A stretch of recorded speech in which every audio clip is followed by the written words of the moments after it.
ಇದನ್ನ ಅರ್ಥ ಮಾಡ್ಕೊಳ್ಳಿ. ಶಿವ ಸ್ಥೂಲದಿಂದ ಸೂಕ್ಷ್ಮಕ್ಕೆ ಸರಾಗವಾಗಿ ಜಿಗಿದ. ಯೋಗದ ಅತ್ಯಂತ ಸೂಕ್ಷ್ಮ ಮತ್ತು ಸ್ಥೂಲ ಆಯಾಮಗಳು ಎಲ್ಲವನ್ನೂ ಏಕಕಾಲದಲ್ಲಿ ನಿಭಾಯಿಸಿದ. ಯಾಕೆಂದ್ರೆ ಅವನು ಅದು ಇದು ಅಂತ ಯಾವುದೇ ಭೇದ ಮಾಡಲಿಲ್ಲ. ಶಿವ ಅನ್ನೋ ಪದದ ಅರ್ಥವೇ ಅದು.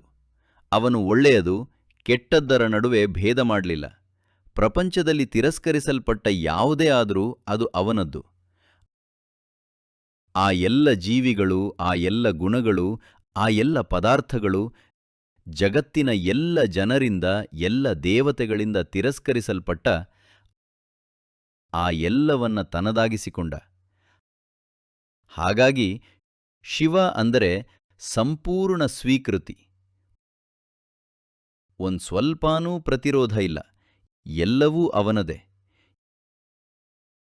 ಯೋಗವನ್ನ ಪ್ರತಿಪಾದಿಸಿದ್ದು ಈ ಸ್ಥಿತಿಯಲ್ಲೇ, ಈ ತಿಳುವಳಿಕೆಯಲ್ಲೇ ಯೋಗವನ್ನ ನೀಡಲಾಯಿತು. ಯೋಗ ಪದದ ಅರ್ಥನೂ ಇದೇ ಆಗಿದೆ. ಯೋಗ ಅಂದರೆ ಎಲ್ಲವೂ ಒಂದಾಗಿದೆ ಅಂತ.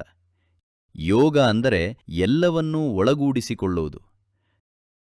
ನಿಮ್ಮಲ್ಲಿ ಪ್ರತ್ಯೇಕತೆಯ ಭಾವ ಇಟ್ಕೊಂಡು ಯೋಗಕ್ಕೆ ಪ್ರಯತ್ನಿಸಿದರೆ ಅದು ಬರೀ ಮನರಂಜನೆ ಆಗತ್ತೆ.